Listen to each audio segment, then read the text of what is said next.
And so we have to get slippery here, ladies and gentlemen, and not be stuck in one place. We have to regain our perspective flexibility and become comfortable switching hats and toggling between, because a ladybug will never be able to take within its consciousness the stories written about in the newspaper it walks upon.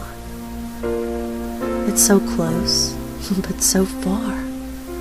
And without the magnifying lens, we can never see the innocent blocks, these pixels and dots that relay these stories that impact our consciousness from another perspective, because here they have no such impact.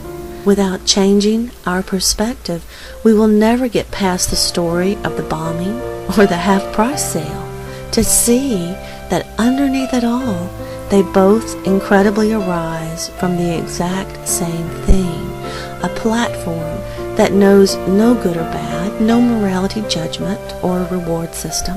It just is. And within this perspective of silence, these stories and whatnot that move us so from our common perspective are actually tiny details, one of countless ways it could have manifested. Are you beginning to see? So as we begin to discuss and point to some of these things that intrigue us so, we must begin to see that how we see, from what perspective we see, will determine what we see. No matter how you impress these moving stories that the newspaper contains upon a ladybug, she won't have the foggiest idea what you're talking about or how you came up with that. And it's not that she is separate or detached from it. She's walking upon it. It's the very thing that is supporting her journey. But she can't see it from her perspective, and she won't know where on earth you could have gotten such notions.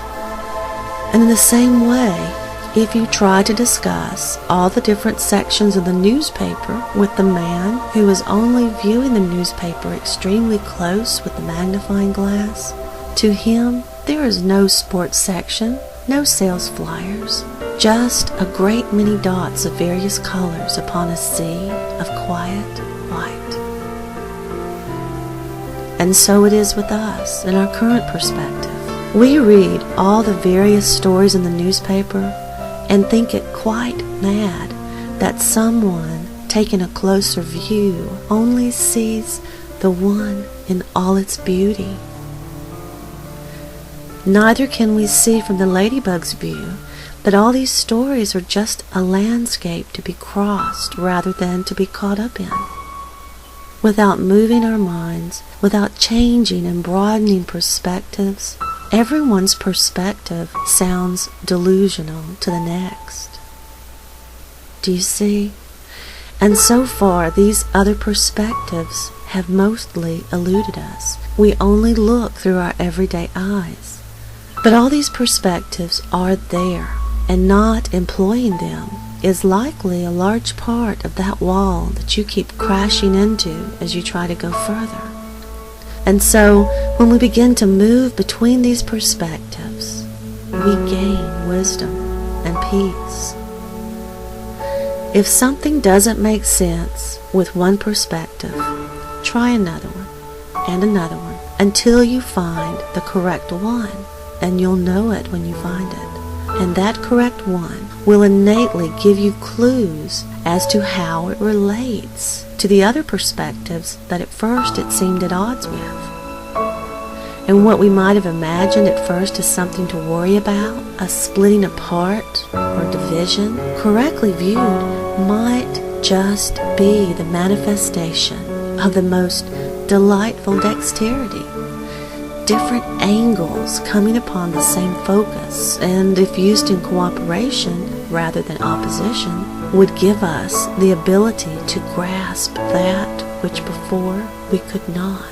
How wonderful is that? So, is it something breaking apart and facing destruction and weakening us? Or is it something coming together and bringing with it new dexterity and abilities? It's all a matter of perspective. Find the right perspective and you'll find your answer. But we make judgments quickly, and these judgments are largely born of fear and of our limited experiences. There's a Taoist story in one of my daughter's favorite bedtime books that illustrates this point wonderfully, and it goes something like this. There once was a poor farmer whose horse ran away. Upon hearing the news, his neighbors consoled him. "Such bad luck," they said. "Maybe," said the farmer. The next morning, the horse returned, bringing 2 wild horses with it. "Such good luck," congratulated the neighbors. "Maybe," said the farmer. The farmer's son tried to ride one of the wild horses and was thrown and broke his leg. "Such bad luck," consoled his neighbors. "Maybe," said the farmer. The next day, military officials came to the village to draft young boys to fight in the war. Seeing his son's broken leg, they passed him by. "Such good luck," cried the neighbors. "Maybe," said the farmer. So this is what I would like to lay before you to consider today. And as we continue to go deeper into this rabbit hole that is us, I hope you will make it a priority to become more and more adept at shifting your perspective. Begin to see with the other perspectives that you also possess and are only sleeping within you, ready to awaken. And if you do, you will find that you will begin to be able to see these things where once you couldn't. You will begin to see as you unlock your door, and mysteries will be mysteries no longer. Recognize what is in your sight, and that which is hidden from you will become plain to you, for there is nothing hidden which will not become manifest. I offer you these thoughts for your consideration.